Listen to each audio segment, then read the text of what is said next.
조기 대선까지 이제 43일 남았습니다. 대선 후보를 선출하기 위한 각 당의 레이스 속도를 내고 있는데요.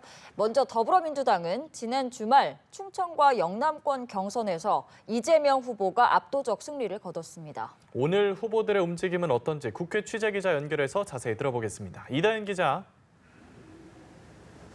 네, 민주당 대선 경선 후보들은 이번 주말 호남권 경선과 수도권 강원 제주 지역 경선을 치릅니다. 일요일이면 최종 후보가 선출되는데요. 경선 후반부에 들어간 새 후보, 저마다 정책 행보를 펼치고 있습니다. 먼저 누적 득표율 89%대를 기록하며 압도적인 1위를 달리고 있는 이재명 후보. 오늘은 금융투자협회를 찾아 자본시장 활성화를 위한 간담회를 진행했습니다. 이 후보는 주가지수 5천 시대를 열겠다면서 주주이익 보호를 위한 상법 개정과 집중투표제 활성화 등의 정책을 제시했습니다. 본선 진출 가능성에 대비해서 중도층 공략에 나선 것으로 풀이됩니다. 김경수 후보는 사회, 외교, 안보 분야 공약을 발표했습니다. 김 후보는 국회에서 기자회견을 열어 중위소득 40%의 최저소득을 보장하는 국민기본생활보장제도 도입과 직모병 혼용제 개편 등을 약속했습니다. 김동연 후보는 언론 인터뷰를 통해서는 특정 후보가 일방적인 표를 가져가는 건 건강한 민주당을 위해 바람직하지 않다며 이 후보를 겨냥하는 발언을 하기도 했습니다. 또 민주당 선관위에 경선 여론조사에서 불공정 논란이 일었던 업체를 변경해달라고 공식 요청했습니다. 한편 더불어민주당에서는 한덕수 대통령 권한대행 출마론에 대한 견제도 계속되고 있습니다. 한 대행이 출마할 경우 대선 구도가 흔들릴 수 있기 때문인데요. 관련 발언 직접 들어보시죠. 노코멘트로 출마설에 연기를 피우며 미국과의 관세 협상 전면에 나선다는 것 자체가 국민을 농락하는 것입니다. 대선 불출마 선언을 하십시오. 그리고 내란 수사에 성실히 응하길 바랍니다. 박찬대 직무대행은 국민의힘 경선에 대해서도 비전도 사과도 없다고 평가하면서 민주당 후보에 대한 비난만 이어간다고 지적했습니다. 국민의힘은 오늘부터 이틀 동안 1차 경선을 진행합니다. 내일이면 8명의 후보자가 4명으로 압축되는데 신경전이 치열하다고요.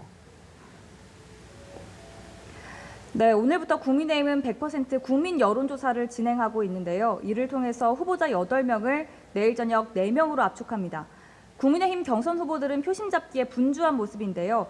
특히 보수 텃밭인 TK 지역의 표심 공략에 집중하는 후보들이 많습니다. 먼저 안철수 후보는 대구시당에서 기자회견을 열고 나경원 후보를 겨냥해 탄핵 각하를 외치던 분이 탄핵이 인용되자마자 대선판에 뛰어든 모습이 모렴치의 끝이라고 비판을 이어갔습니다. 역시 대구 경북을 찾은 나경원 후보, 기자간담회에서 안 후보의 공격에 대해 안 후보가 급한 것 같다면서 탄핵을 반대한 사람도 찬성한 사람도 마음을 모아 미래로 가야 한다고 맞받았습니다. 한동훈 후보는 에이펙 정상회의가 열리는 경북 경주를 찾았는데 국민들이 보수 정치에 바라는 것은 품격일 것이라며 정치 오래 한다고 품격이 생기는 것 같지는 않다. 품격을 지키기 위해 노력하겠다고 말했습니다. 공약 발표도 잇따르고 있습니다. 김문수 후보는 전국 5대 광역권 GTX 급행철도망 구축을 공약으로 내놓았고요. 홍준표 후보는 성장 비례 복지 모델을 제안했습니다.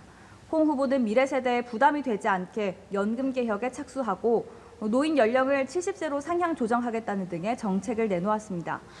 국민의힘은 당 차원에서는 국회 세종시대의 새로운 문을 열겠다는 공약도 발표했습니다. 세종시대를 여는 국회 이전과 여의도를 국민께 돌려드리는 정치혁신 그 길에 국민의힘이 앞장서겠습니다. 이와 함께 세종 대통령 제2집무실 건립의 속도를 더욱 높이겠습니다.